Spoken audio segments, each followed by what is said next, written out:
So how much should you really spend on Facebook ads, or what is the standard cost structure of Facebook ads, or just simply how to get the best investment out of your Facebook budget? Hi, my name is Galaxy and today we are going to answer these few questions. इस video को शुरू करने से पहले मैं एक चीज़ clear करना चाहूँगी कि जब मैं Facebook बजट, फेसबुक कॉस्ट या फेसबुक स्पेंड की बात कर रही हूँ, वो एक्चुअल वो अमाउंट स्पेंड है जो फेसबुक एड्स रन करने के लिए आप स्पेंड करेंगे, जो एडवर्टाइजिंग में आप बजट सेट करेंगे और टोटल आपको चार्जेस पड़ेंगे फेसबुक एड्स रन करने के लिए। इसमें किसी एजेंसी की या मार्केटर फी अभी एडेड नहीं है, जो कि नेचुरली अगर आप किसी से काम करवाएंगे वो आपको देनी पड़ेगी और वो पर्सन टू पर्सन और एजेंसी टू एजेंसी वेरी कर सकती है।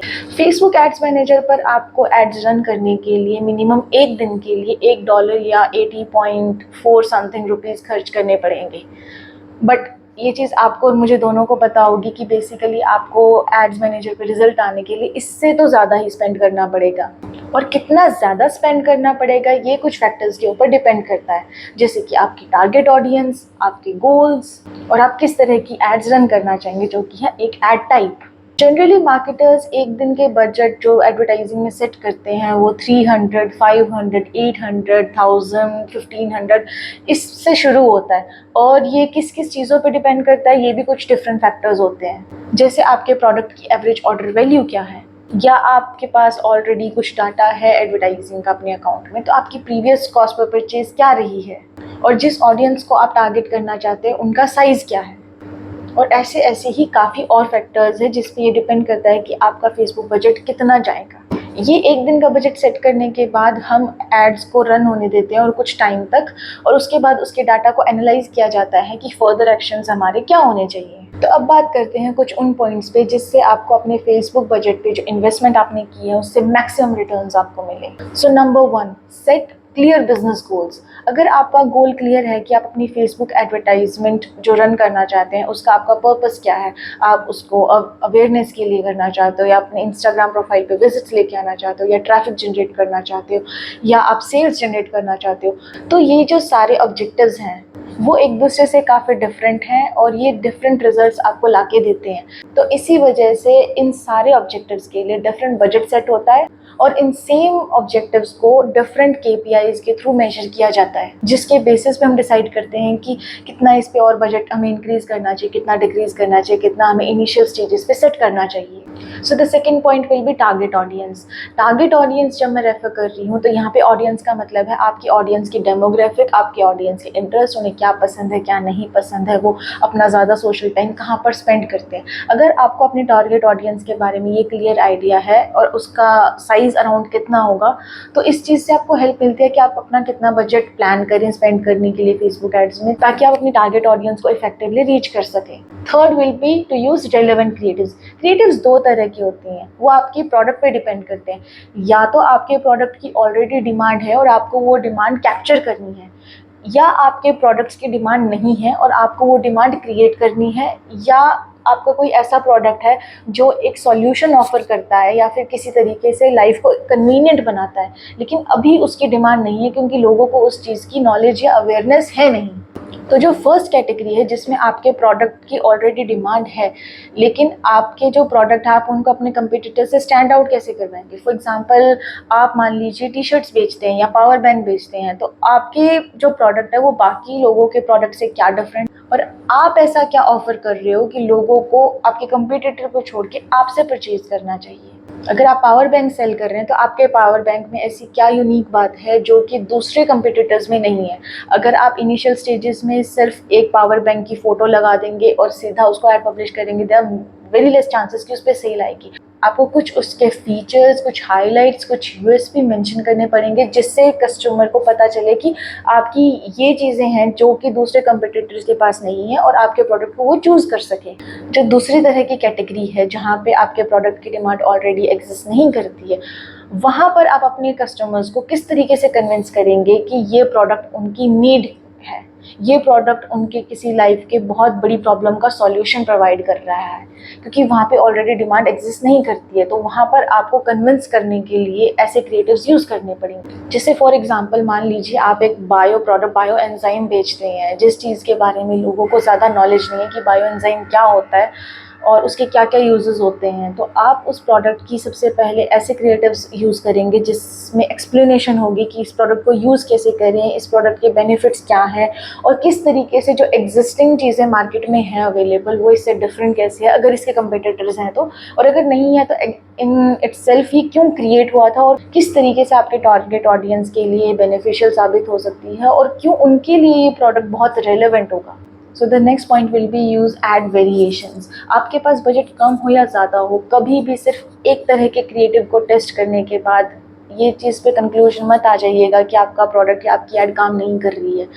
कभी भी सिर्फ एक तरह की या एक वैरायटी के क्रिएटिव को यूज़ करना कभी भी एक सक्सेसफुल टेस्टिंग नहीं मानी जाती। आप कम से कम 3 तरह के क्रिएटिव्स अपने प्रोडक्ट के लिए प्रिपेयर करवाइएगा या फिर करिएगा, जिसमें एक वीडियो, एक क्राउजल और एक सिंगल इमेज ऐड एटलीस्ट हो। यहाँ पर क्या होगा कि अगर आप इन 3 तरह की एड्स को यूज़ करते हो तो आप एल्गोरिदम के अकॉर्डिंगली ऑलमोस्ट सारी तरह की एड्स यूज़ कर लेते हो, तो अलग अलग प्लेसमेंट पे ये अलग अलग एडवर्टाइजमेंट्स अपने हिसाब से बेस्ट परफॉर्म करने की कोशिश करेंगे। तो एटलीस्ट 3 तरह की एड से आप शुरुआत करिएगा। इससे कम क्रिएटिव्स को यूज़ करना will not be a good testing in terms of creatives, and आप अपना फेसबुक बजट फुल पोटेंशियल से यूज़ नहीं कर पाएंगे।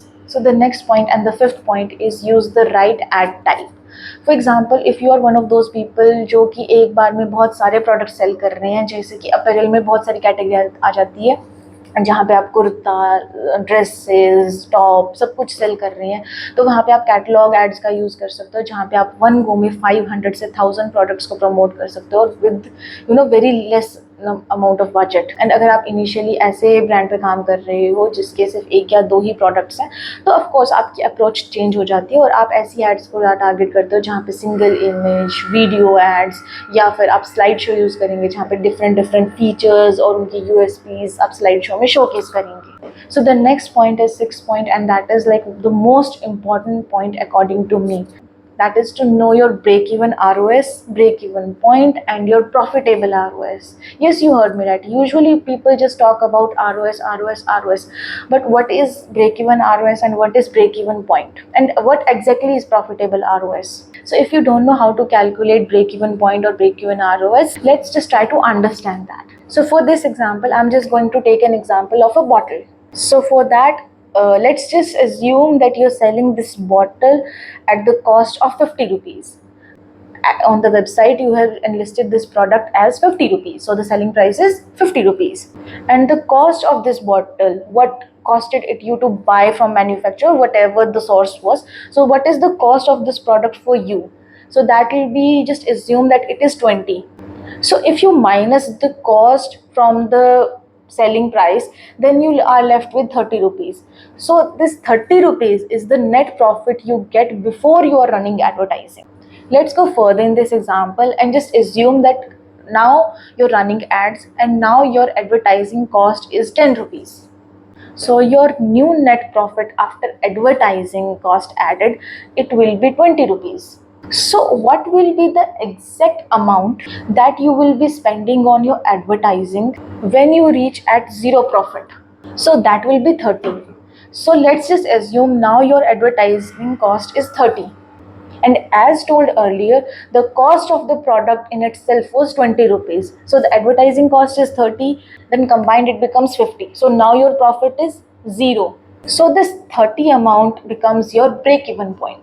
And this is how we calculate the break-even point. And how do we calculate the break-even ROS? To calculate the break-even ROS, we are simply going to divide the selling price of the product with the break-even amount number. So that will be 50 divided by 30, and that becomes 1.66. So here you go. So 1.66 will be your break-even ROS and 30 will be your break-even point. So why it is very important to know your break-even point, break-even ROS and your profitable ROS? So in simple terms, whenever you're getting 1.66 ROS, according to this example, the cost and the selling price may vary for your business. This was just simply an example. Till you're getting 1.66 ROS, then you're not in loss, you're not in profit, you are in break-even point. Whatever below you're getting 1.66 ROS will be a loss to you, and whatever you get above the 1.66 ROS will be profitable to you. If you are very clear about your break even point and break even hours and your profitable hours, then only you can get a clear idea how much you will be spending at least to get these kind of results. Let's just count these topics once again. So first was set clear goals, second was your target audience, third one was to use relevant creatives, fourth was to use ad variations in your ads, fifth was to use right ad type, and sixth, to know your break even point, break even ROS and your profitable ROS. Facebook ads आपके business, आपके target audience को grow और reach करने के लिए एक बहुत effective method साबित हो सकती है। फिर भी आपको फेसबुक एड्स के लिए एक बहुत ही रियलिस्टिक बजट सेट करना चाहिए और उस बजट को वाइजली स्पेंड भी करना चाहिए। और अगर आप टेस्टिंग स्टेज में हैं तो आपको इस बजट से एक रियलिस्टिक रिजल्ट्स भी एक्सपेक्ट करने चाहिए। इस वीडियो में जो पॉइंट्स मैंने डिस्कस किए हैं, आई होप ये आपको हेल्प करे अपने फेसबुक बजट को सेट करने में और उस बजट को वाइजली यूज करने में। So that's all from my end in this video. Thanks a lot for watching this and bye bye.